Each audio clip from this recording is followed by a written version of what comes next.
All right, here we go again, boys. We're back for episode 7 of the Fishbowl Hockey Podcast.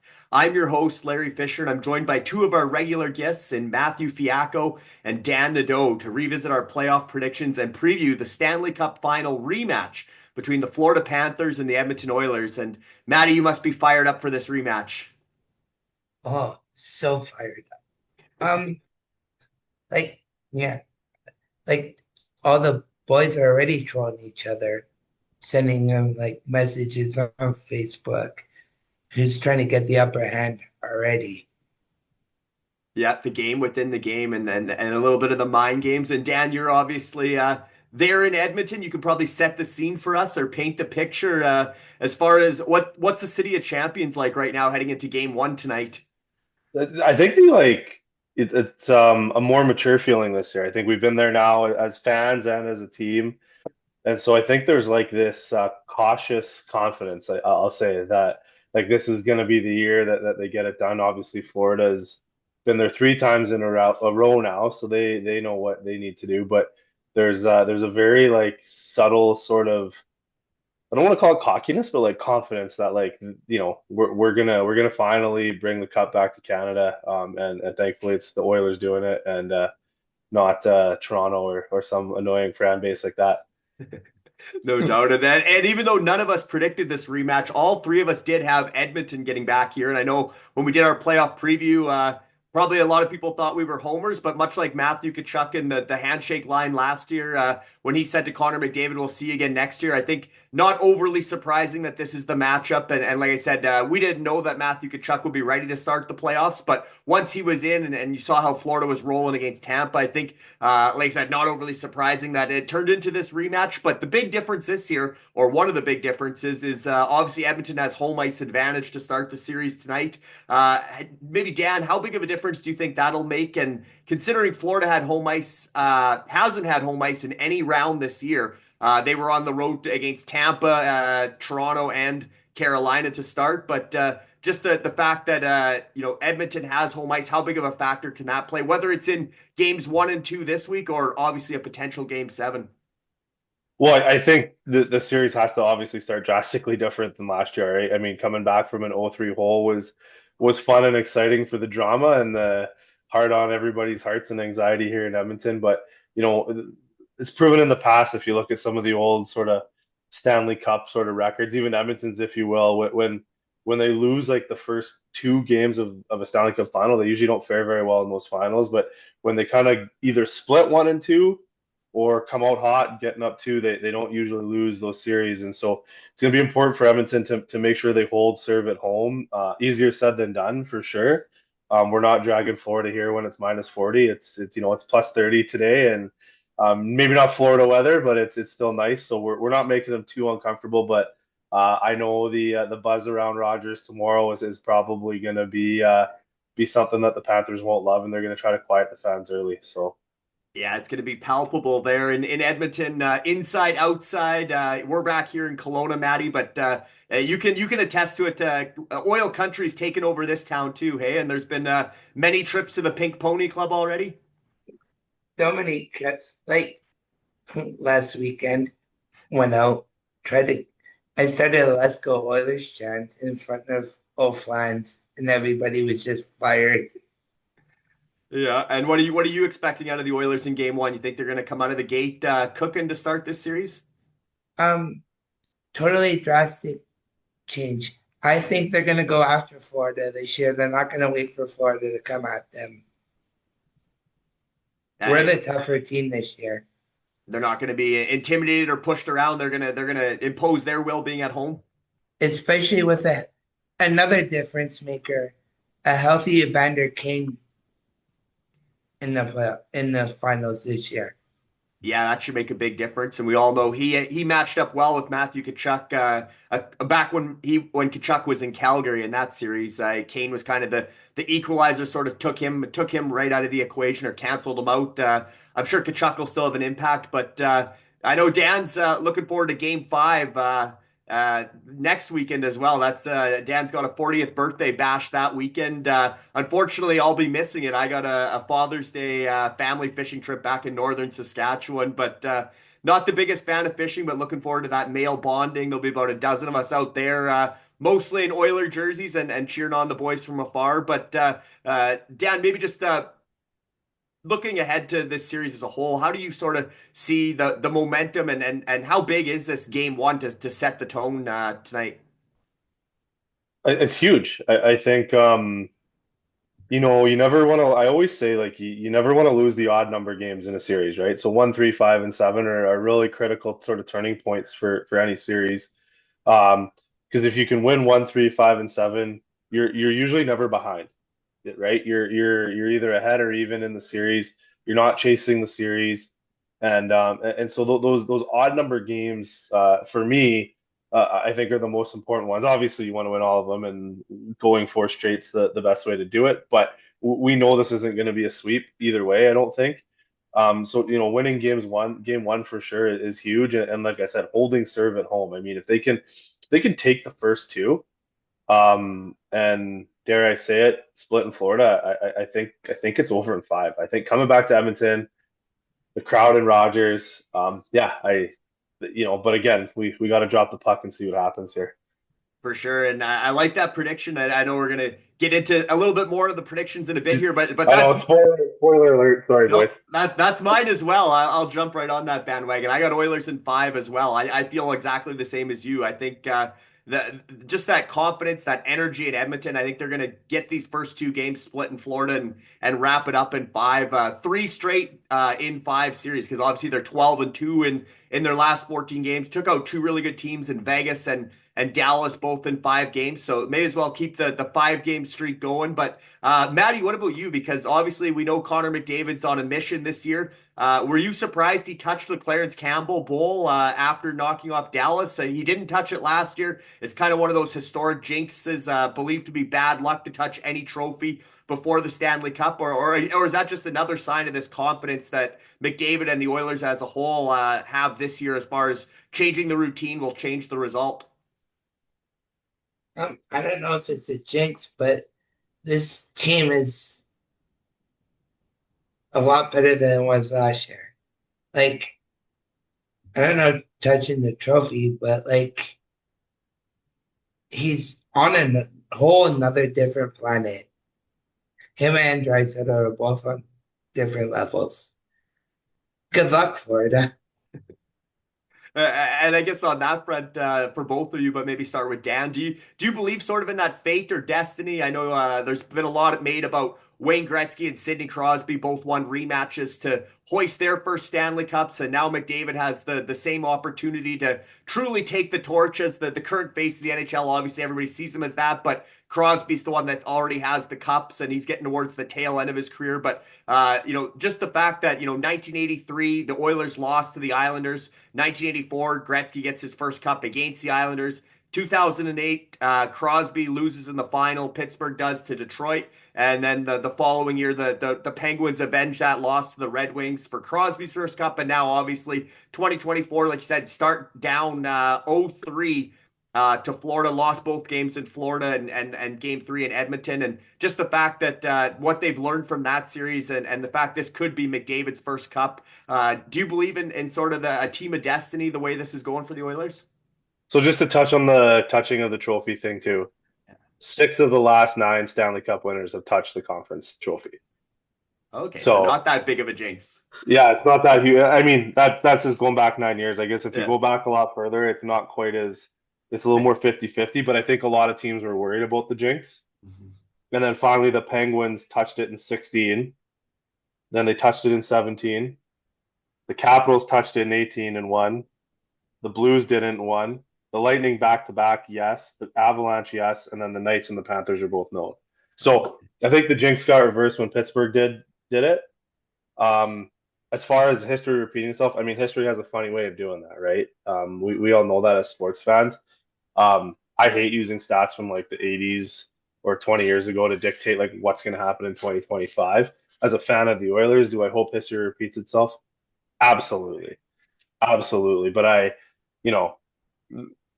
think they're less of a team of destiny because of the way the chips have fallen, and more of a team of destiny because guys like McDavid and Draisaitl just at some point in their career they won't be denied, and obviously we all hope they're going to do it in Edmonton. We hope they do it now, because if they do it now, there's a chance for multiple cups as opposed to just one, right? The longer they get in the tooth, the more it's like we might only get one or two out of these guys, right? So as Oiler fans, we're hoping they pull it off now, because we could get three or four out of them over the next 8 years type thing.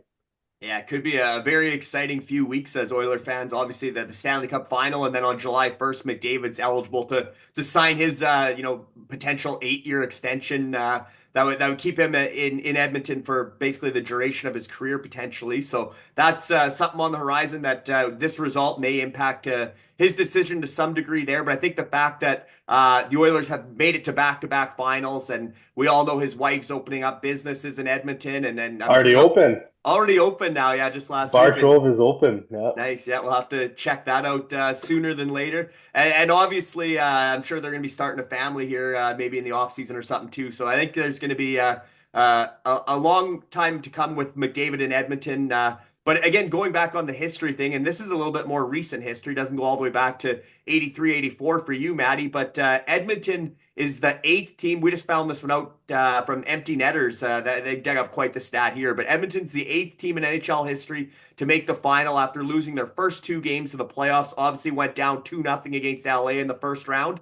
The other 7 teams before Edmonton that lost their first 2 games in the first round all went on to win the cup, including the 2006 Carolina Hurricanes over the Oilers, which we all remember as a heartbreak. But the 2018 Capitals, 2014 Kings, 2011 Bruins, 2002 Red Wings, the last Canadian team to win a cup, the 1993 Montreal Canadiens, as well as the 1992 Pittsburgh Penguins, all lost their first 2 games and went on to win the cup. Nobody else has done that before. So that's another if you like the kind of the good omens or the good vibes that are around this team and based on history, it's looking promising. Hey, Maddie? Yeah. We got better smooth skating defensemen that can calmly skate the puck out of our own end, and they're all spread out into different pairs. I mean, like, we're way better built to handle the forecheck this year than we were last year. I think that's a good point. The defense is definitely stronger this year over last year. Me and Dan jumped the gun on our predictions. We're hoping smart minds think alike. We both got Oilers in 5. I know all 3 of us prior to the playoffs had the Oilers winning the cup. Dan had the rematch from 06. He had Edmonton over Carolina. Me and you thought maybe Toronto would get all the way to the final, and obviously they gave Florida as good of a push as anybody. Took them to 7 games. Florida got past Tampa and Carolina in 5, much like Edmonton did Vegas and Dallas. But Maddie, what about you? We got Oilers in 5. Is this the year McDavid gets it done? Who's winning the cup and in how many games? Yeah. Edmonton's winning the cup, and they're gonna do it in 5 as well. Oh, it's a sweep. We're all going 5 games. I like it. Let's hope that hope smart minds think alike. And when you look back on our predictions, guys, from episode 6, our playoff preview, like I said, we all had Edmonton winning the cup this year, and no homer. I mean, you had to expect that they were built to go on a deep run. And I'm sure some people were questioning it when they were down 2-0 to LA, but only 2 losses since then. Dan was the closest to getting the final right, even though because Carolina made the conference final, even though Toronto did put up a better fight against Florida than Carolina. But speaking of trophies, the other one that's looming is the Conn Smythe Trophy as playoff MVP. We all know Connor didn't come out and grab that trophy in a losing effort last year. He's got to be the favorite again. If somehow Florida wins the cup this year, you have to think that goes to a Panther this time around, or is it McDavid's to lose, obviously, if Edmonton wins? Or do you think, I know in our preview, Matty had Stuart Skinner as his winner, and Dan had Leon Draisaitl. I had McDavid. Not like you said, low-hanging fruit on that one. But guys like Evan Bouchard, Ryan Nugent-Hopkins, perhaps with some standout performances in the Cup final, could enter the conversation still, or is this Connor McDavid's back-to-back Conn Smythe Trophy regardless of the series result? For you, Dan, I guess first, yeah. For me, Yeah. Honestly, like I know McDavid and Draisaitl are like 1-2 in scoring, but I'm looking at a guy like Nuge who just seems to find a way to pull him through in moments like um just getting that big spark of a goal for the team, things like that. Like the unfortunate thing for McDavid and Draisaitl is like they get points. And so like 25, 26 points is like, oh yeah, you guys did your job. If it was if he was on that record breaking pace again, potentially, but I'm looking at a guy like Nuge who's been just sort of Johnny on the spot in every situation for the Oilers through the playoffs and just finds a way to get that tuck or that goal or that assist or make that play to open things up for them. So I'll go off the sort of the easy track of one of the two big guys from the Oilers. I'm gonna pick Nuge. I think he's gonna come alive here in the finals and get close to them in points. And he's gonna get it. 14th year as an Oiler, probably no better deserving guy. So I was going to say, what a feel-good story. That would be the longest-serving Oiler since 2011 when he was obviously the first overall pick. So that would be a great ending. And I think if the Oilers win the Stanley Cup, I wouldn't be surprised if McDavid hands it to Nuge as the first handoff. Is that what you see as well, Maddie? And we don't want to get ahead of ourselves on who's handing who the cup yet, even though we think it's going to be a potential 5-game series. But what do you make of the Conn Smythe race? And obviously McDavid had an electric goal to sort of put the finishing touch on Dallas with that breakaway, and he's had some big moments. But like I said, so has Nuge and your boy Stuart Skinner. He got the first 2 games he didn't play well. Calvin Pickard won 6 in a row, went 6-0 for the Oilers. Stuart Skinner got thrown back in, had the tough one against Vegas, obviously with the Draisaitl last second goal on their own net in Game 3 there. But since then, he's been a rock. He's got a few shutouts, and is he still in the conversation? You think Stuart Skinner, if Edmonton wins in 5 and he gets a couple more shutouts, is he a potential Conn Smythe winner? I'm sticking with what I said in the playoff prediction show. Stuart Skinner's he's back. Yeah, he's having. It's going to be an interesting goaltending matchup. Obviously, we know Bobrovsky has that all-world level. Most people would probably give the goaltending matchup to Florida if you're going strengths and weaknesses. Who's better, up front on defense in goal? Probably more people would still side with Bobrovsky, but I think Skinner does have something to prove in this year's final. And I think starting at home as an Edmonton boy, hometown start versus the start in LA. I think that'll bode well for Skinner, and he is just such an even keel, calm, cool, collected guy. Hopefully the moment's not too big for him this time around. I mean, up and down that when we take a closer look at the two teams, guys, and potential X factors for this year's final. The Oilers. We've talked about the big guys. Obviously, McDavid, Draisaitl, Nuge, Skinner. We've touched on Evan Bouchard, but I mean he's basically breaking records for defense scoring and he's probably earned his $10 million with his back-to-back playoff performances on these 2 runs. But the other big storyline in defense, obviously, Mattias Ekholm came back for the end of the Dallas series, and he's been such a stabilizing force alongside Bouchard since he was brought in at last year's deadline. Dan, do you think? I know Maddie already touched on the D a little bit, but this D group with the additions of Wallman and Klingberg and top to bottom 1 to 6. Even an unsung hero like Troy Stetcher, him and Calvin Pickard, like I said, Calvin Pickard went 6-0 in these playoffs. Stetcher and Pickard might not get into a game in the Stanley Cup final, but they've been 2 of the real unsung heroes. But just what about the defense that Stan Bowman has built and the impact that those guys can have on this series? yeah, I mean, I think you kind of replace what's his face that went to St. Louis or Broberg with kind of with Wallman and Klingberg a little bit, right? Obviously maybe not as young and dynamic of skaters, but like, I mean, Klingberg's been such a revelation in these playoffs. Like, yeah, he's older. He's maybe not going up and down the ice 100 miles an hour. He's probably closer to 50 now than what he used to be, but he's just so poised with the puck, and he rarely turns it over, and he rarely makes a mistake, and so I think, again, that Florida forecheck's a beast. Matthew already alluded to it. And, having guys that don't panic under pressure, like Klingberg, like Wallman, that's going to help. Ekholm is hopefully at least 90-95% healthy. That's going to help settle Bush down. And Ekholm they're going to go after him. They are, and hopefully, he came back and he didn't come back early, and he's ready to go, and he can kind of handle the Kachuk, freight train that's coming at him and the Marchand freight train that's about to come at him, because they're going to try to beat the wheels off our number one D. That. Yeah, their right? fourth, But their fourth line's a big, heavy line too that tries to get in and. I definitely think our D are maybe not quite as young as they used to be, and they might not be even as mobile. But I think they're a lot more poised with the puck than they were last year.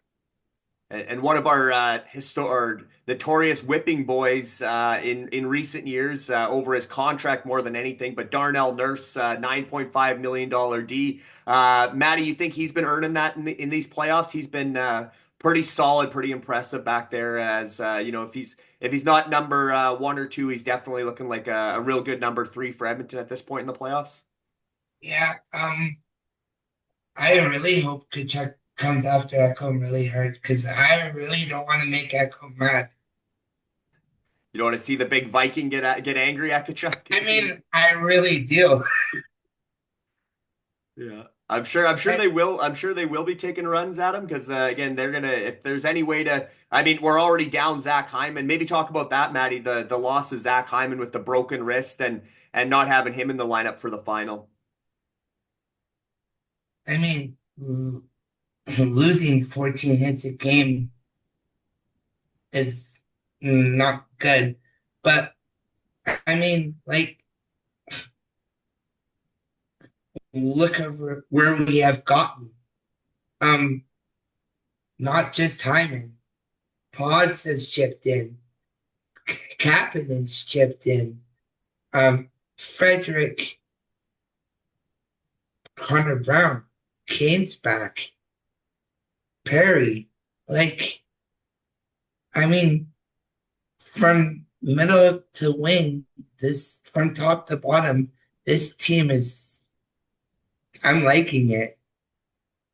Yeah, I think you're right about a healthy Evander Kane this year. Can pick up some of those hits from Hyman and even Corey Perry. He's 40 years old now. He's a month older than Dan. He beat you to 40. I barely beat him to 40, but he's our age, and all within a year anyway. And maybe just talk about the fact all of a sudden he's back on the top line. It looks like heading into another Stanley Cup final. He's been in 4 finals in the last 5 years. Or 5 in the last 6 years, I think it is now. He lost the previous 4, but just the veteran presence he's been throughout the playoffs. Obviously scored the first goal again in the elimination game against Dallas, but just the impact Corey Perry's had and what he'll mean to this series as well. You need guys that know how to win, right? And the Oilers have learned, like, kind of how to be good losers. It's kind of like Chicago was and Pittsburgh was when those young guys were coming up, the Crosbys, Malkins, Taves, Canes, etc. But now, like, we've surrounded them with guys like Perry that know how to win, right? Trent Frederick, wasn't there very long, but he was in a pretty good winning culture in Boston, right? That kind of carried over from the Chara Bergeron days into there, so he understands kind of what's expected of him, right? Bowman won a cup as a GM. I mean, so we've got a lot of guys that kind of know how to win now, that are pulling the rope with the McDavids and Draisaitl's and helping push this thing along, right? I think, Hyman, obviously we want him in the lineup. We love him. The guy's meant so much to our city since he got here. But, like, him having a broken wrist, like, they got a little bit extra to play for now to make sure that everything he did in these first 3 rounds wasn't for nothing. And I think you're going to see a few more guys throwing a few more hits to kind of make up for that loss, to make sure that everything Zach did for this team in the first sort of 3 rounds, if you will, weren't just for no reason. And so when you got a little bit extra, like, rallying cry, sometimes that's enough just to push a team right through that wall. So. Yeah, I think that's a great point. That's something that they can rally around. I mean, they've always kind of, in recent years, I mean, going back, there's Joey Moss, and there was young Benny with the La Bamba, and then now you lose one of your top guys going into the final, who, again, he's one of the guys who said, kind of rallied the boys after Game 7 last year, when it was very emotional for McDavid and the guys that were making it that far for the first time, and he was another one that said, I guarantee we'll be back here next year. Like, let's hold our heads high and get back on the horse and have a good offseason and come back, get right back here and change our fate. So I think, like I said, I think that's definitely somebody that they're going to rally around and want to play for. And I know Connor Brown is expected back for game one, even though he didn't practice on Tuesday. The last practice before game one, he's expected in the lineup. And Maddie, you talked about the depth of this team, but I mean, now you're going to be taking, it looks like Jeff Skinner out of the lineup again. He scored in the game against Dallas when he finally got back in. He hadn't played since game one against LA, but when you're 13th forward or 14th forward is somebody with 1,000 NHL games, and you got another guy like Victor Arvidsson, who's been a top six player most of his career, coming in to replace Hyman essentially and play fourth line all of a sudden. Maybe just speak to that depth, Maddie, and is that going to be the difference for Edmonton, the fact that they can roll four lines and they can kind of match up anyway. They can play any way Florida wants to play, but they can match up top to bottom. Yeah, for sure. When you got like McDavid, Draisaitl, 1-2 center, and then you got like Henrique and another person like playing center, which allows Nugent Hopkins to jump on the wing. Like, look at our faceoff percentages in the playoffs. They've been really good. Like, starting with the puck is huge. Yeah, that's a great point, Maddie, and good shout out for Rico Adam Henrique. He had a 2-goal game in these playoffs. I know Matthias Janmark, I think he's got more goals in the playoffs than the regular season. And again, it's just different guys stepping up all the time. I know you even mentioned young Vasily Podkolzin. He doesn't have a lot of points, but he's been one of the guys leading the hit parade as well with Hyman and really being an energizer on the fourth line. So I think that depth is definitely going to be a factor for Edmonton. One thing I wanted to run by you, Dan, as a coach, obviously the coaching matchup, because this is a rematch as well. Maybe Paul Maurice had the experience advantage over Chris Knobloch last year. And I mean, obviously the games are played on the ice, not in X's and O's, but Paul Maurice has been a real settle. He's been a real impactful guy for the Panthers, and I'm sure he's going to have some good sound bites throughout these first couple games and take advantage of the media in Edmonton to get his messages across. But how do you like the way Chris Knobloch's come back from losing game 7 last year to get the Oilers back in this position, and just the way he's coached throughout these playoffs? I think it's two different coaching styles. I mean, you look at Maurice, he's very energetic behind the bench. He's very passionate. He's pushing his guys. He's vocal. Where you look at Knobloch and he's a little more subdued. He's a little more calm.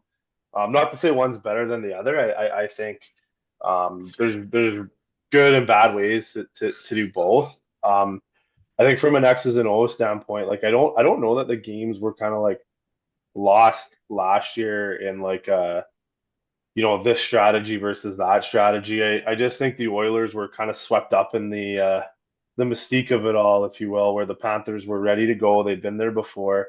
So I think you're going to see much more even sort of games throughout these playoffs, right? And obviously, again, as an Oilers fan, we hope it's 10-0 every game, 4 straight. Away we go, breathe easy. We're drinking Pink Whitney and we're listening to Pink Pony Club all day long. But I just think that there's just going to be a lot less nervous energy around the Oilers. I think that comes from Knobloch being kind of stoic in the way he is, where I think Maurice knows he needs to be a little bit of an animal with his team because he's got a lot of dogs there that he's got to take the leash off, if you will, and let him run. So yeah, I think Maurice is such a big part of the identity of the Panthers and tries to kind of put that persona or personality in there to bring the same jam that Matthew Tkachuk and Sam Bennett and some of these other guys bring. And obviously Brad Marchand is one of their trade deadline ringers this year. Maddie, when you look at the Panthers, we've talked a lot about Tkachuk already, even though I'm still not convinced he's 100% healthy or has been throughout the playoffs, but he is one of those dogs. You love to hate or you'd love to have on your team, hate to play against, but we can't take away from the impact he's had in these playoffs, as well as obviously Sam Bennett. I think he's into double digits in goals. Bobrovsky, we know, can be a big X factor, as he can shut the door. And again, I don't know if he's going to be able to deny McDavid and Draisaitl 2 years in a row, but he's certainly going to be a factor for Florida. And then, again, just they kind of have a lot of that same core from last year. Barkov, Reinhardt, Verhaeghe, Lundell's taken a big step. Ekblad got the rest from the suspension after the Four Nations for the doping suspension, so he's got a lot of he's had a lot of energy in the playoffs. Forsling's probably going to be the guy that's going to be matched up even strength. His pairing against McDavid's line.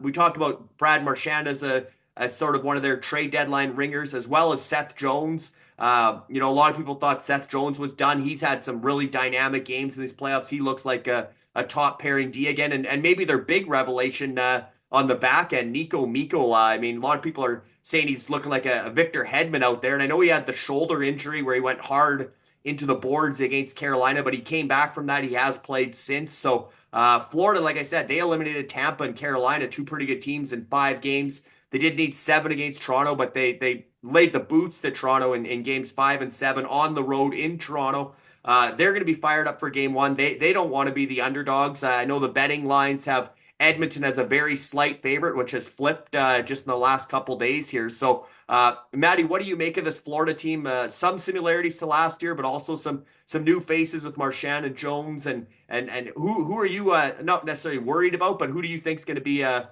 big difference maker for the Panthers if they take this to 6 or 7 or end up beating the Oilers back-to-back years? Yeah. Barkov's one of the best two-way centers in the game, and Nico is only one hit away from going back on the shelf. You keep hitting him, test that shoulder out. Who knows if they're gonna have Reinhardt back?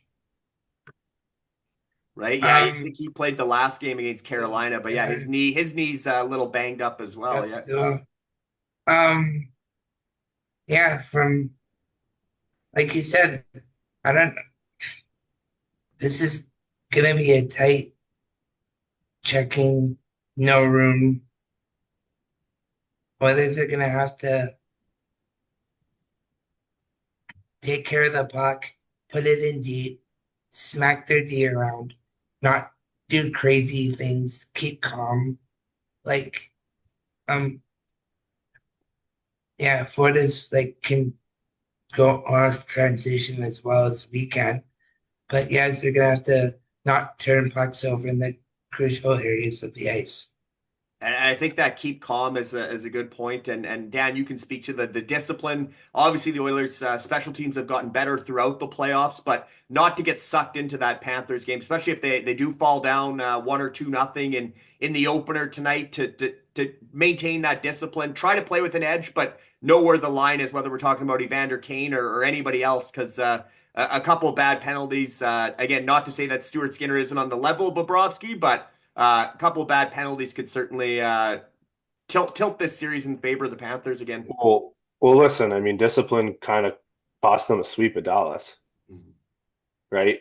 A bunch of bad penalties in the third, and Dallas went to work, right? So the biggest thing, and it doesn't matter who you're playing. If you're playing Florida, whoever, you're in the NHL playoffs, you're in the Stanley Cup Finals. It's the 2 best teams.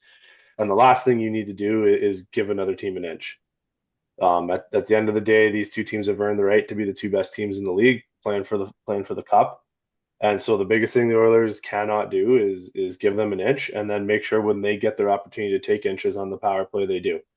And I mean, it's such a cliche thing, but special teams are called special teams for that reason. They need to be special. They have to be special for you, whether that's power play or penalty kill.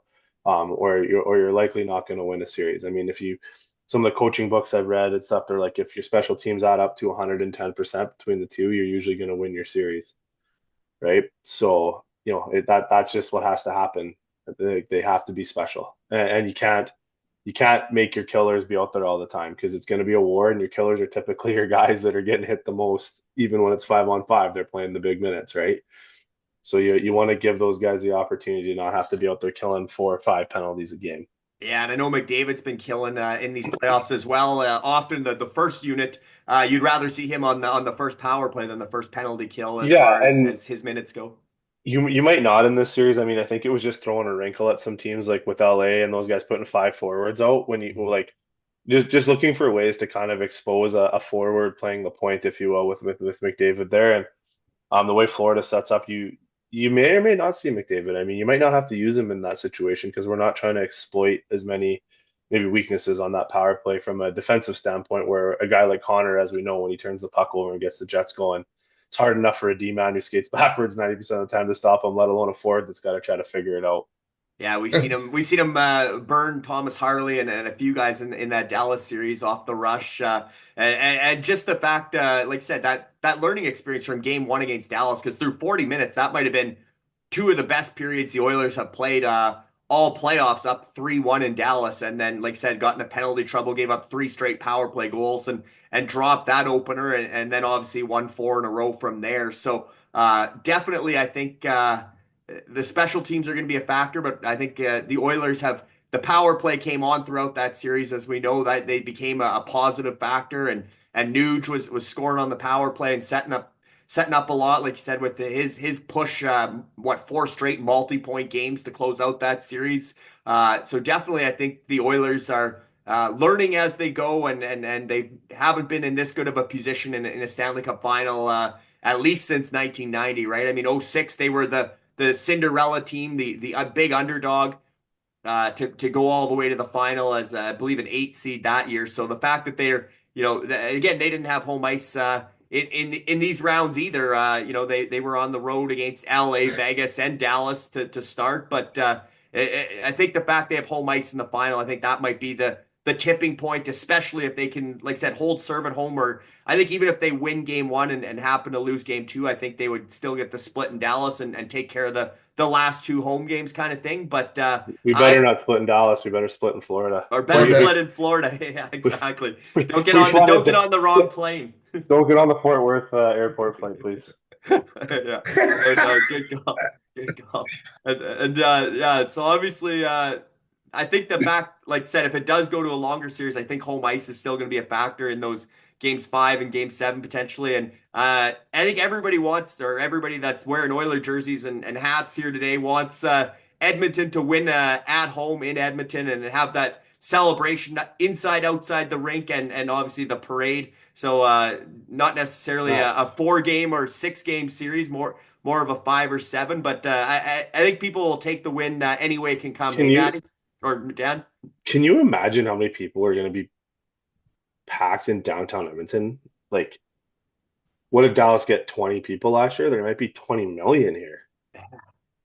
Yeah. Well, yeah, the Panthers, yeah, they were carrying the cup on the beach, and people were looking at them strange. They didn't even know what was going on out there. And yeah, that cup will have to have extra security in Edmonton because it's going to be everyone's going to want to touch it and drink out of it, and it's going to be quite the party of the summer. But we're not there yet, right? We got four more wins to go.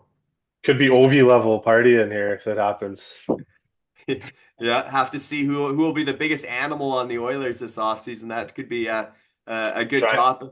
We know it's gonna be Draisaitl. Yeah, that would be good. And Maddie will definitely be celebrating here in Kelowna if he doesn't make it back to Edmonton for a game as well. But we can't talk only about the Oilers because there were 4 other Canadian teams made the playoffs. So we'll just kind of quickly recap.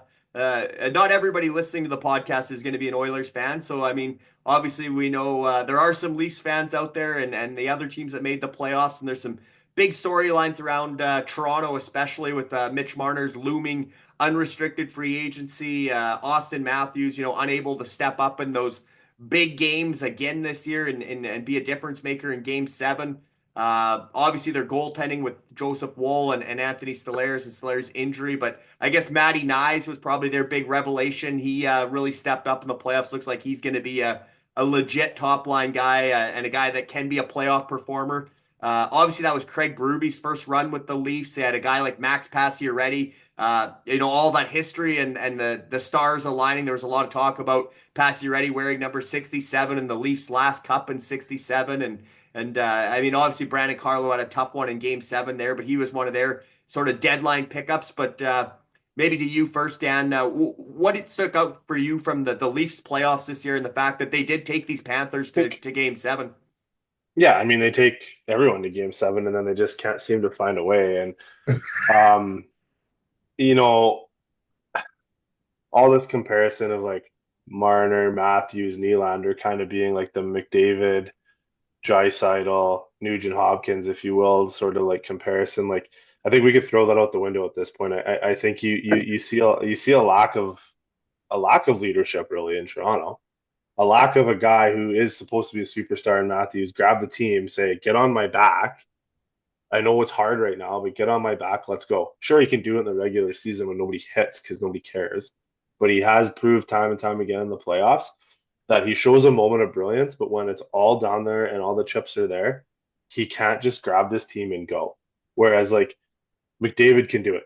Draisaitl can do it. Like and the nice thing is Edmonton has those too. It's not just one guy having to do it, but like if you want to turn a corner as a franchise, eventually your franchise guy needs to be a franchise guy and pull the franchise through the crap, for lack of a better term, because I don't know what I can get away with on here. So And for you, Maddie, is this the end of the core four? Do you think Mitch Marner leaves Toronto as a free agent? Obviously, John Tavares is also a free agent.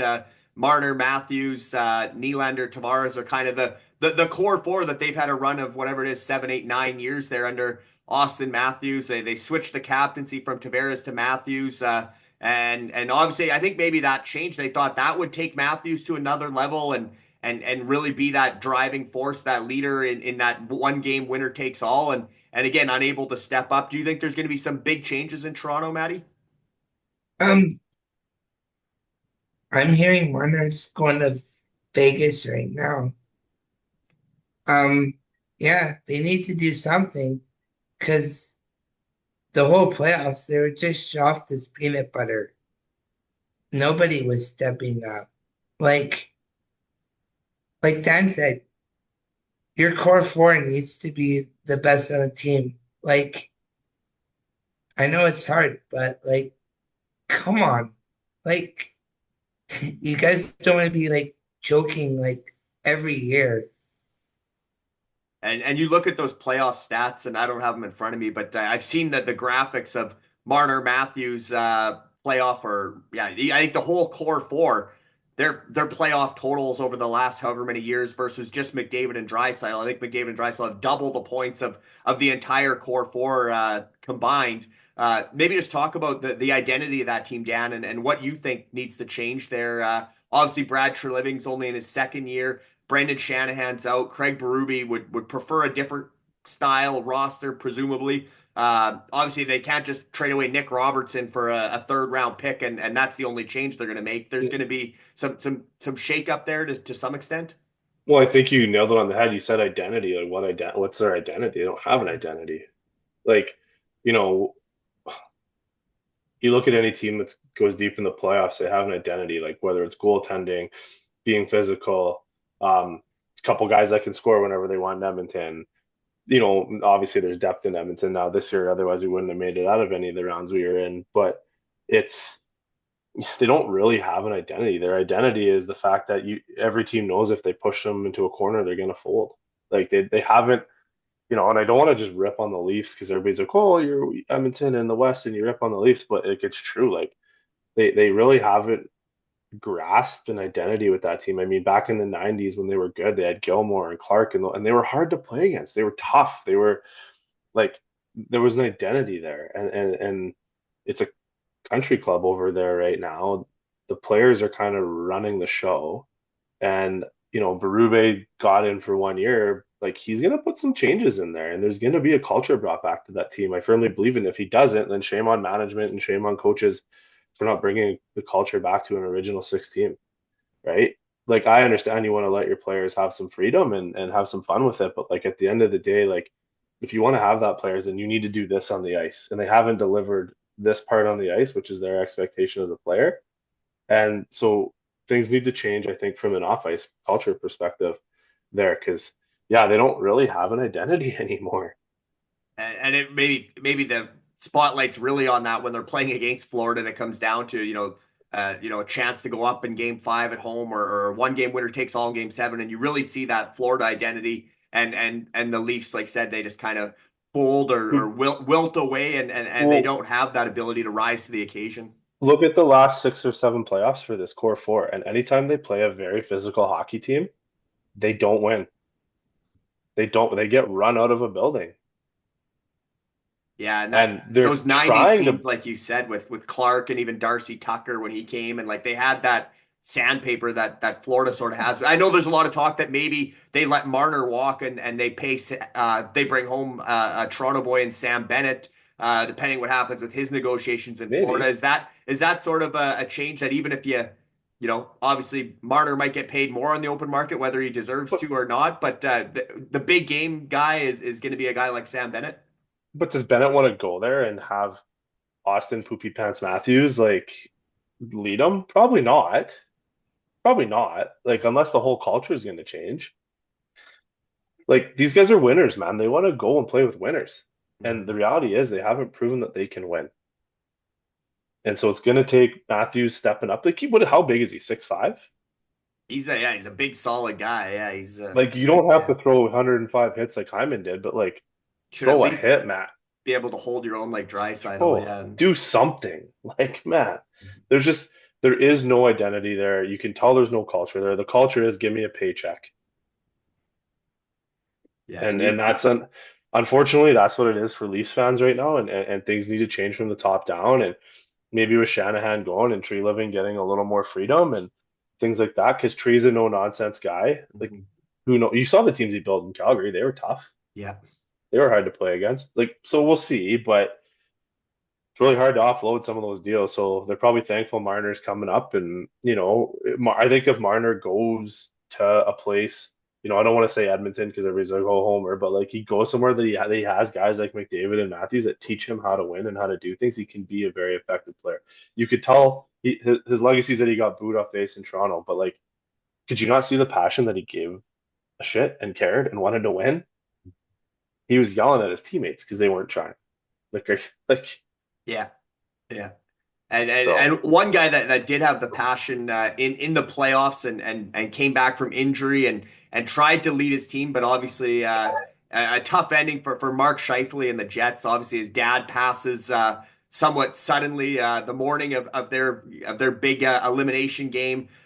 He returns from injury from that. He got crushed by Braden Shen, battles through that adversity, and then ends up in the penalty box for Dallas's overtime winner on the power play to advance. But what do you make of the Jets, Matty? And obviously that was a tough way to go out for Mark Scheifele. But Connor Hellebuyck was great at home, not so great on the road. He got pulled several times away from Winnipeg. Kyle Connor had, I think, 17 points through 2 rounds. Nick Ehlers sort of stepped up. Cole Perfetti had his moments, but is that another team that, is still kind of looking for their playoff identity, do you think, Matty? I mean, once the Jets fly, they fly. But like, you need guys who've been there as well. You can't just rely on Shifley and Ehlers to do anything. Like, Stanley Cup winning pedigree is hard. Like, you need to find like better leaders to step up and lead their team. I know Scheifele isn't the captain there. It's Adam Lowry. He had an overtime winner, Dan. I think Yeah. he is that kind of guy that Toronto really needs on their roster. Is a guy like I know they got Max Domi, but he's a smaller guy. Adam Lowry is a big, solid leader. But what do you make of? Is this a Hellebuyck thing? Is this obviously they had Morris. He was hurt at one point. Scheifele was hurt. They were pretty banged up. Maybe they're not the biggest team outside of a guy like Adam Lowry. But what do you think the Jets and I know a lot of people think that Central Division, even though Edmonton's got to back-to-back finals, they think Colorado, Dallas, even St. Louis now coming back of it, or that might be a tougher division. But what do you make of the Jets, President's Trophy winning regular season champions going out the way they did against Dallas? Yeah, I mean, unfortunate for Shifley the way it all went down for him. I didn't think that was a penalty, but whatever. Um, you know, I that Jets core is there for a while. I think they're going to be good for a while. I don't want to be Pete DeBoer and hang it all on a goaltender here. But Helly's got to find a way to be good away from home. Unfortunately for him, like he's by far and away the best, if not one of the best goaltenders in the NHL. It's proven every single year. But yeah, he just has to find a way in his mental makeup, in his mind, whatever it is that it kind of goes on for him. I mean, bring his pillows from home to the hotel. I don't know. but he's got to find a way just to be better on the road.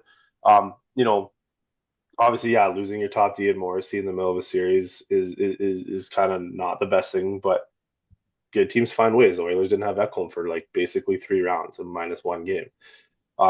You got to find a way as a team. I think the Jets are right there. I think they got a lot of good young prospects like that are coming into the mix. Like you got to remember, Perfetti's still young, right? And they got Brennan Yager now coming over. Like they're gonna be good for a while, and if they can just find a way to kind of right that ship in their road games in the playoffs, they've got a chance.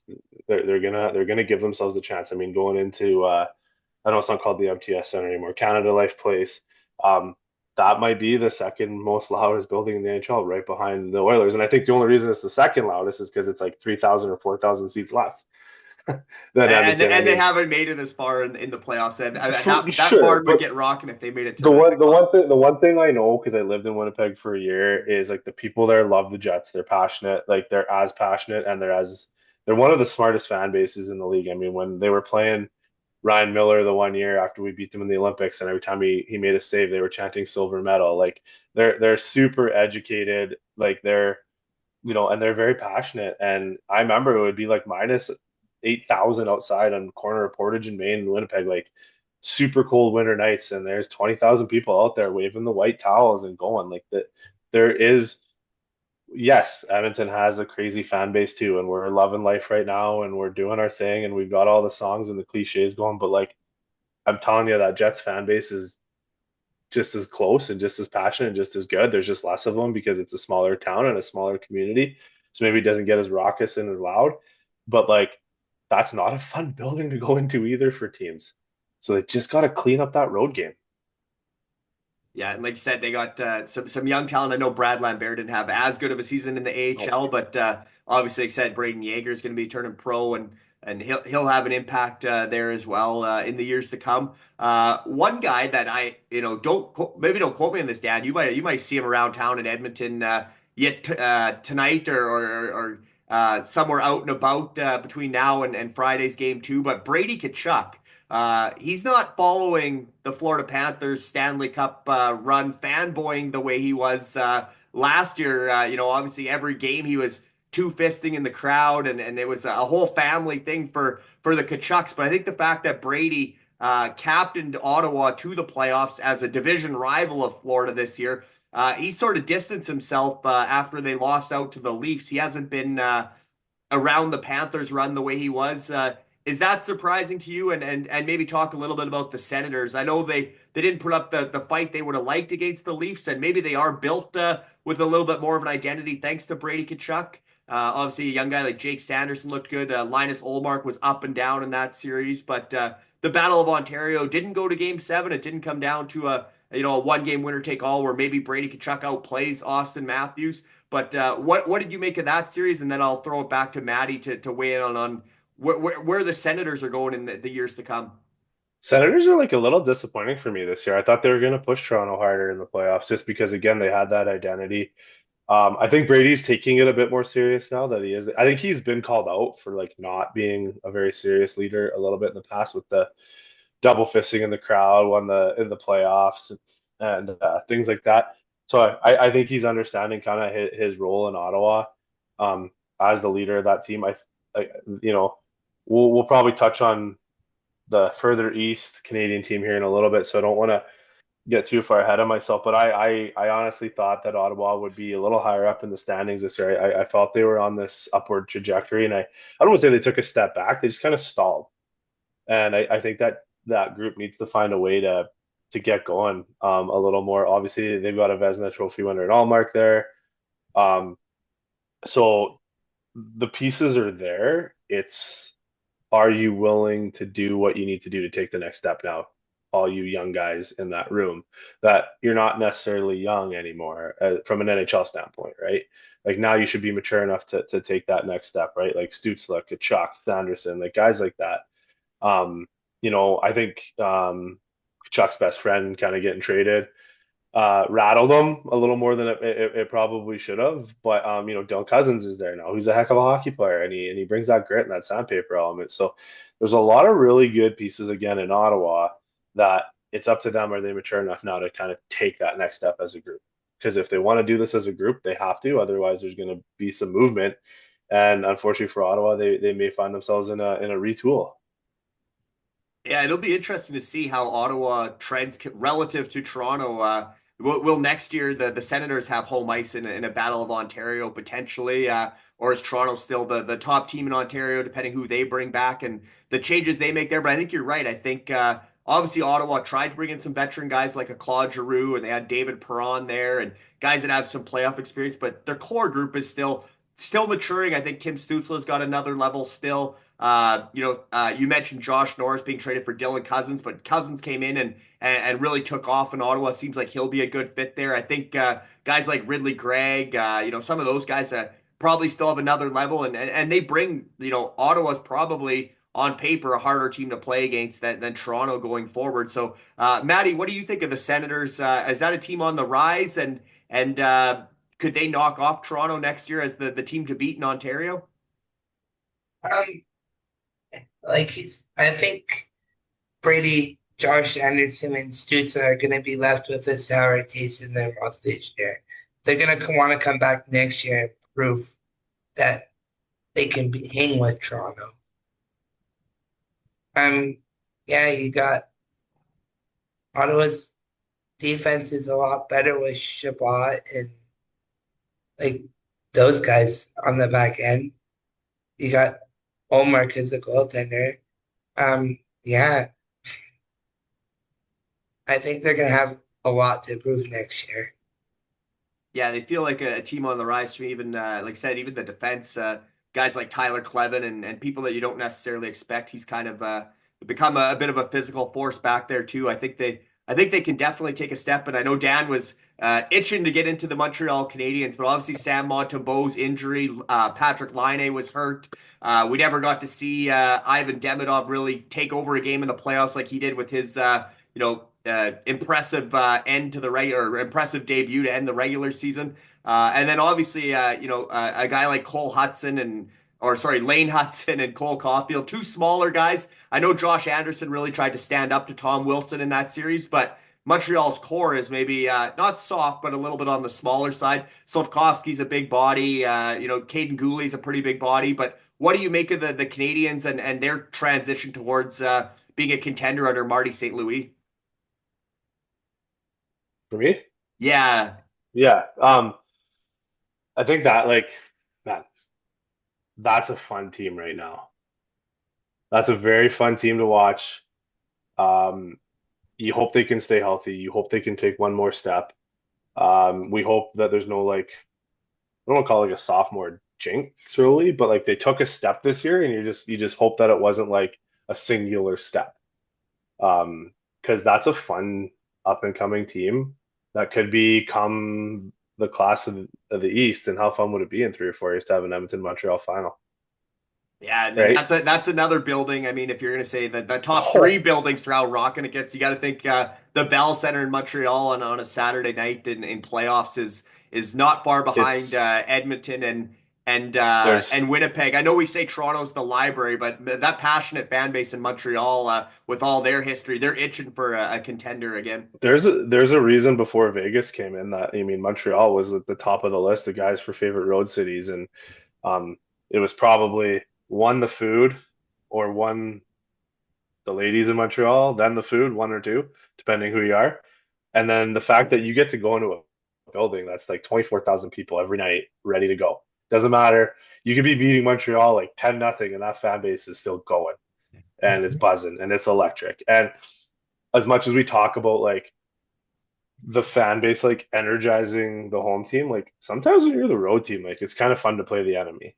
And so yeah, I just remember when I played, even going into some buildings, and you knew the road fans were a little bit nuts and wild. I remember going to Whitley Bay in England, and the fans there are loud, and they're throwing change at you on the bench. I'm getting pelted with pennies and stuff on the bench, and um but those are fun buildings to play in, even on the road, right? So there's a reason why Montreal used to be listed as and it still might be by some guys, as one of their favorite road cities, because it's you're walking into, you know, the cathedral of hockey, if you will, in Montreal. Yeah, it's a fun place to play, I'm sure. I've never been to a game in Montreal, so I haven't had that experience, but definitely one of the places I'd like to get to in the years to come for a game. Maddie, I know you've traveled around and seen games in a lot of different cities, but what do you make of these Montreal Canadiens? Obviously, Suzuki, Caulfield, they're not quite McDavid, Draisaitl. Patrick Laine he's had his struggles with injuries. I know they have Kirby Dach, who's also been hurt quite a bit. Alex Newhook, some of those guys. Is that core group going to be able to step up and become a consistent playoff team? And is that when you look at that Atlantic division with Toronto, Ottawa, and Montreal, how do you see that playing out even next season or in the years to come? Is Toronto still the best team out east? I've actually been fortunate to have gone to the Bell Center and been to a game in the Montreal. It's the atmosphere is amazing. Like the torch when it's really cool. Yeah, like I know Tom Wilson kind of pushed the smaller guys around against Washington there when they played Washington. Um, yeah, and Lane Hudson is pretty shifty defenseman. But if they can stay together, stay healthy, play as a unit, that fan base is going to be so loud. Yeah, I can't wait to see what Demidov does with a full season, and if he can kind of match what Matvei Mishkov did in Philadelphia, or perhaps even better next season, and really become one of their go-to offensive guys. And I think they're gonna keep adding. I think that's a team that they feel like maybe they've taken that step or turned the corner from the rebuild to the contending or close to contending. So I think they're gonna try to keep adding this offseason. And I know what they ended up in that Metro bracket. With Washington and New Jersey and Carolina. But Dan, maybe to you, I know you follow Carolina quite closely too. But do you think that Metro bracket, looking back on the past few years now, is probably the weakest? The way the playoff format is. Washington and New Jersey both lost to Carolina in five, and Florida made that look pretty easy in 5 games over Carolina. Or is Florida just a juggernaut this year, and that division deserves more credit? Um,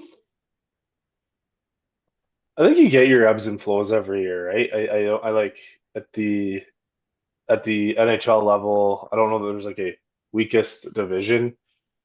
Sometimes the Metro is the strongest. Sometimes, right? I think you just get your ebbs and flows. I think, you know, this was just a year that the stars have aligned. You've heard it said by many people that sort of the Panthers are the class of the East and the Oilers in the West, and until people find ways to match them, it doesn't really matter what division like you're in. They're just kind of the teams. Everyone would. I'm a Patriots fan, and everyone would say, "Well, the AFC East is terrible. That's why the Patriots get into the playoffs every year, but then they go win the Super Bowl." Well, they're obviously the best team in the league. So, yeah, you can't really say this division's weaker than that division. Maybe you just have a little bit better teams in each division, right? So. And maybe pick up there. Lots of talk about returning to 1 versus 8 format. That's always been a talking point, and it's surfaced again this year. Both the conference finals would have been first round matchups. In the East, you would have had the 4 seed Carolina against the 5 seed Florida, and in the West, you would have had the 3rd seed Dallas against the 6th seed Edmonton. Edmonton's faced LA in the first round 4 years in a row. The Oilers have owned the Kings. Is that good for rivalries, or is it kind of bad for variety? Is it getting too repetitive with the matchups, or again, you look at the Atlantic, you could see some Battle of Ontario's or an original 6 Toronto Montreal series in the years to come. Do you like that they keep it as the division brackets, or do you think a more traditional want to go back to a 1 versus 8 format? Maybe for Dan first, and then we'll get Maddie to weigh in on what he prefers. I think it's just like people are sick of seeing the same matchups every year. I don't like hate it because it creates those rivalries and it kind of creates some of those like regular season games at like game 40 like mattering because it's Edmonton LA or Edmonton like Calgary or Edmonton Dallas like. So I don't mind it. Um the 1v8 format though brings in a whole new dynamic of like extra travel maybe for some teams. Where that could matter in round three if Edmonton was like, let's say LA was going from like LA to Winnipeg in round one, and then they were going LA to Edmonton in round two, like or like super far away like places. By round three, if LA's got to go now to Calgary, let's say Calgary actually makes a conference final in our lifetime, like that's a lot of miles that teams are putting on. And so the dynamic of travel gets brought back in. I think that's part of the reason the PA probably wanted to go to this system too a little bit was there's just less wear and tear on the guys' bodies traveling so much. And we sit here going, oh, but they fly commercial and they have this, or they don't fly commercial, they fly private in it. But like it still sucks going through two or three time zones every time you got to play a game.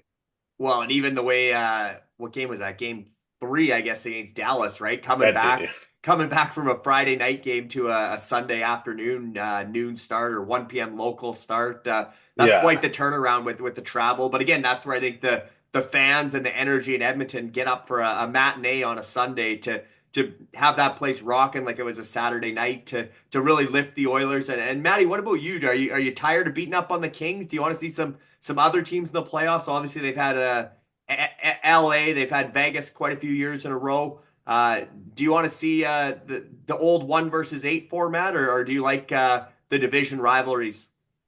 Um, I like the division rivalries. Like you said, like traveling would be like a big issue. If they did, they're gonna have to bring back the 3-2-1-1 format. Mm-hmm. Yeah, like the WHL did in the final this year with the or 2-3-2 or what? Yeah, two, right. It three, was yeah, yeah instead two, of 2-3-2. The But two. NHL won't do that because of ticket and right. like revenue and TV and stuff. So I don't think we're gonna see a change anytime soon. I think the players like it better because of the travel. So for us as fans, let's buckle up, let's get some rivalries going, and let's enjoy that round one's a little bit more of a war than it traditionally has been in the past too.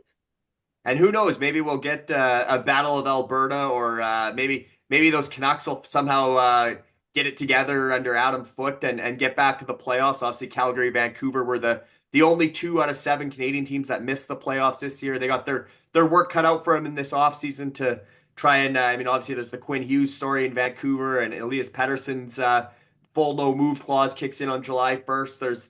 There's a lot of storylines there. Calgary, it still isn't a matter of they're talking about moving Rasmus Anderson. Are they rebuilding there? Or, they got kind of that weird mix of, Backlund and Kadri and Coleman and some of these veteran guys that probably want to win a cup in the next couple of years, but they also have a lot of youth there. And I think, Ryan Huska and kind of with Dustin Wolf coming up and some of the young guys there, I think they want to kind of keep the youth movement going. And obviously Zane Parekh will be there next year full time. But maybe Dan, do you want to weigh in on Calgary, Vancouver, even though they're not really part of the conversation right now? But we know June's going to be a busy hockey month with trades and the draft coming up. That's maybe where their focus is more so with first round picks. I think Calgary's got a couple, and Vancouver's in the top 15 again. I think picking, or top 20 anyway. What do you make of those two franchises? Yeah, I mean Vancouver's obviously bringing in Foot to keep Hughes happy, which um, I don't know if that's always like the best thing for a team. Like, did you bring in the right fit as a coach, or did you bring in the guy to keep your superstar happy? Um, People can say we did that in Edmonton with Knobloch for McDavid, but I just don't know. I still have this feeling that Hughes is going to want to go play with his brothers, and he's going to want to go back to the U.S. like a lot of American-born players do. Um, as far as Calgary, I actually like some of the moves they've been doing, believe it or not, as an Oilers fan. I know it's gross to say, but I do like some of the moves they've been doing. Dustin Wolf, like what a revelation. Shout out to small goalies everywhere. You guys have a chance again. Thanks to Dustin Wolf. Kind of proven that you don't need to be 6'4" to have success in the NHL. And there's a lot to like coming up in Calgary. They definitely, if they're gonna rebuild, retool, they're looking for picks. Yeah, I mean, Anderson maybe getting a little long in the tooth to be around for another rebuild. So he's probably your biggest chip you can forward out to try to get some good assets back. But it really all depends what he wants to do, because I think you need to keep a guy like him around if he's willing to stick through and help these young guys. But if he's not, then dangle him and do it before everybody knows it's happening, so you can try to get the best return. Yeah, he's entering his final year before he'd be a UFA. Obviously, they probably consider extending him, but I think Brad Treliving would be really familiar with him. He'd probably love to have him in Toronto, especially if they're moving out a guy like Morgan Riley. And then I know even Dallas, there's been a lot of talk about Dallas being interested in Rasmus Anderson as well as maybe one of their big offseason moves. Maddie, what about, I know you probably didn't thought you'd get through a whole show without having to talk about the Flames, but what do you think of the Flames and Canucks? Because kind of a last thought on the Canadian teams heading into the offseason. I like Calgary's chances better than I like Vancouver's. What did I just say that? Yeah, they have Connor Zari, Backlund. Yeah, they just have to find a couple more pieces to get them through. Yeah, Dustin. Yeah, like I said, Dustin Wolf. I think they play a style that they do have a bit of an identity now under Ryan Huska. It's something him and Dan Lambert and that coaching staff have been able to instill, especially this season. So it'll be interesting to see if they can kind of like Dan said with Montreal. I know Calgary missed the playoffs, but they did take a step. Now is that another building block where they take another step next year, or do they trade some guys away and fall back again? Obviously, they'd probably love to see Gavin McKenna put on a Flames jersey and have a McDavid McKenna rivalry for the next 8 years. Edmonton, Calgary, Battle of Alberta, McDavid McKenna.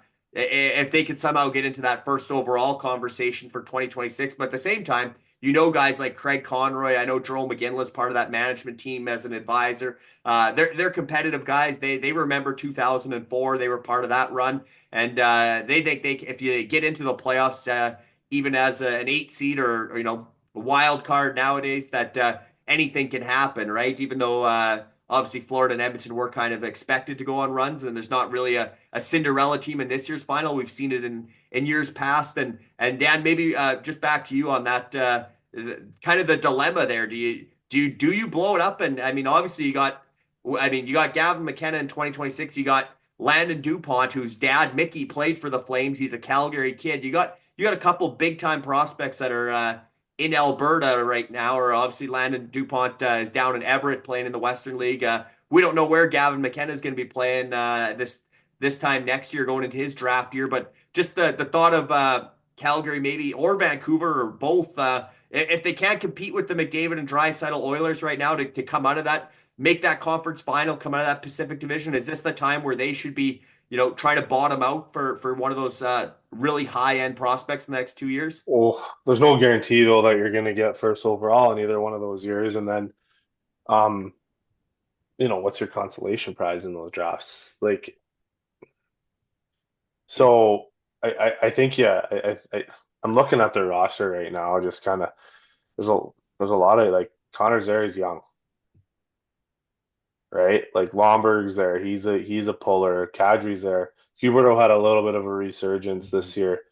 They're gonna have to get a little younger up front. They're gonna have to find a way to do that. You look at the back end. Jake Bean's young-ish. Parek's coming in. Like there's a guy that's gonna have a lot to prove after Canada left him at home. So like there's a little bit there to play with, and I don't know that you blow it up. I think you ask a guy like Anderson, will you sign for 5 more years? If he says no, then you got to deal him and you got to get what you can for him. Right? But it's hard to say blow it up. Like they're in, what they are right now? They're the decade of darkness with the Oilers, where they're like, you're not quite like, you're at the start of it, I guess, where you're like not quite good enough to make the playoffs, but you're not bad enough where you want to blow it up. So I guess it's a tough decision for them this year. That is, yeah, the muddy Like middle where you're a wild card contender, but can you really make noise if you make the playoffs? And your roster's kind of, yeah, you got, like I said, even Huberto, a guy, and Uyghur, like those guys they brought in thinking they were going to push that team to the playoffs, but now they got some younger guys that they might want to build around. And it's going to be interesting to see what Craig Conroy does there for sure. They're almost in purgatory. Like if they don't take a step next year, they might have to blow it up. Mm-hmm.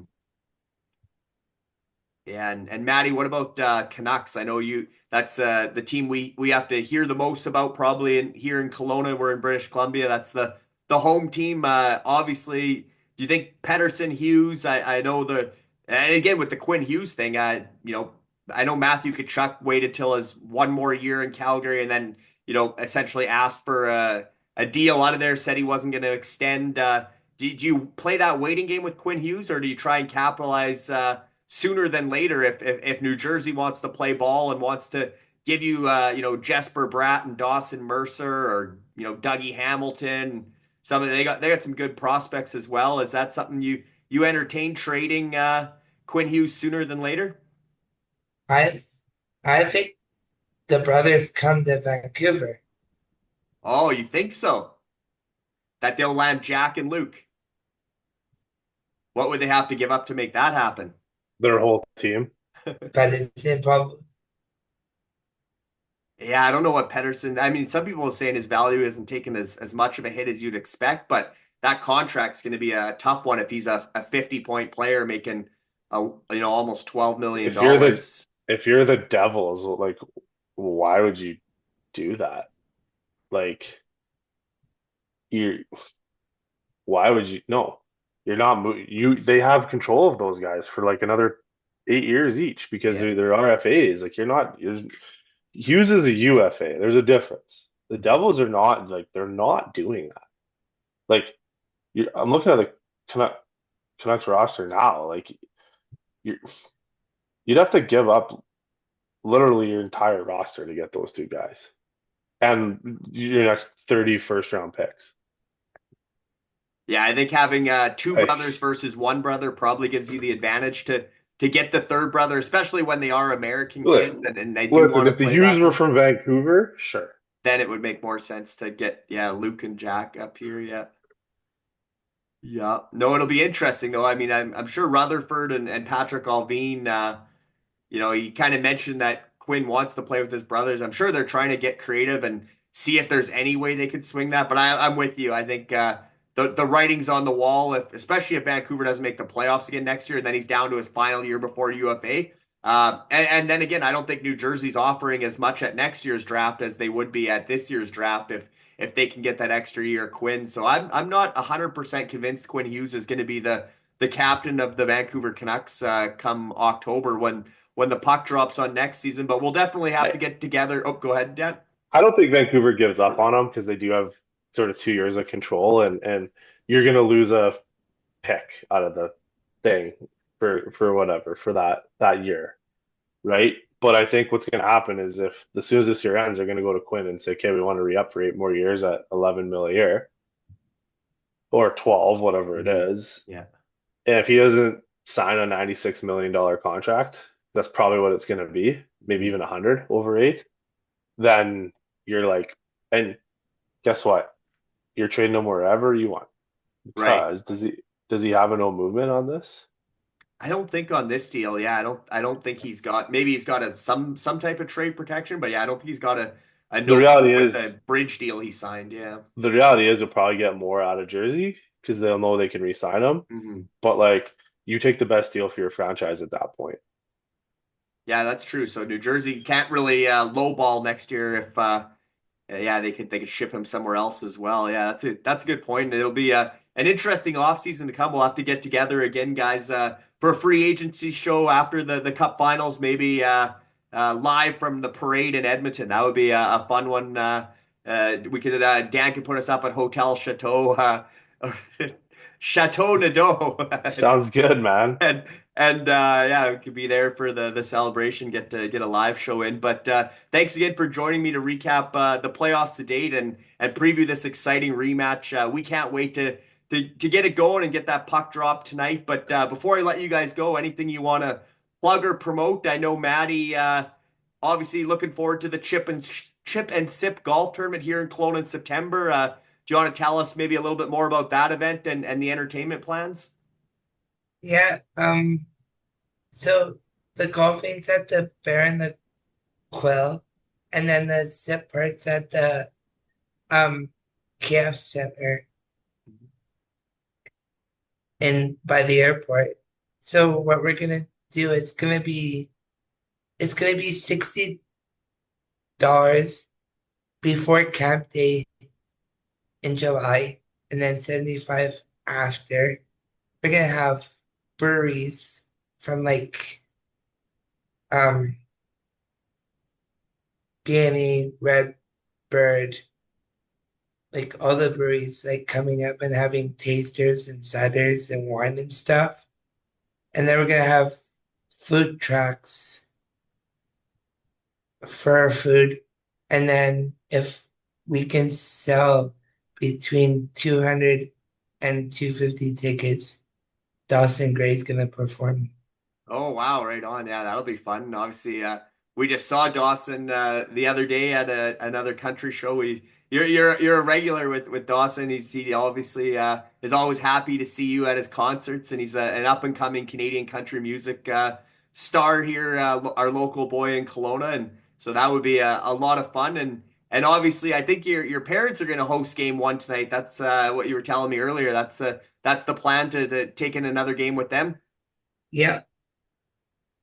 Right on. And what about you, Dan? Where are you watching game one? You got anything planned on your end, or obviously you got the birthday bash, like I said, the game five Yeah, weekend. I'm gonna miss most of game one. My kids got soccer, so dad duty calls. But the good thing is the schedule's clear for the rest. Um, you know, speaking on stats, every game I've been at soccer for, they've won. So Oh, there you go. yeah, so let's hope that trend continues, and then I'll be free for the rest of them. And then yeah, other than that, I got my 40th birthday at the Starlight Room inside the River City Revival House, which is the restaurant there on June 13th. If you're in Edmonton, it's a public venue. You could come say hi and have a few drinks. My buddy Mark Logan, who's a rapper from Calgary, is going to come up and play some tunes for us that night. And then when he's done, we'll probably head upstairs inside Starlight. They got a ABBA dance party, so we'll ring in the 80s, my 40th year, and then we'll go upstairs and dance like it's 1985, listening to ABBA. So it'll be should be a blast. Few friends are coming in from Kelowna and from Red Deer for it and grabbing some hotels, and the more the merrier. So if you're from Edmonton, even if I don't know you, just stop in, say hi. I probably won't be too hard to find that night. I'll be the soberest guy there. So That's awesome. Yeah, that's a tough one to miss for me. Obviously, we kind of got to celebrate your 40th when I was in Edmonton for the big overtime, Draisaitl game overtime winning four, goal, game four against LA. yeah, And that was a soccer day as well, like you said, and they pulled it off that night. So that was a lot of fun, and definitely I'm sure you'll have a blast at the 40th. But that's a wrap for episode 7 of the Fishbowl Hockey Podcast. So thanks to everybody for tuning in, and enjoy the finals.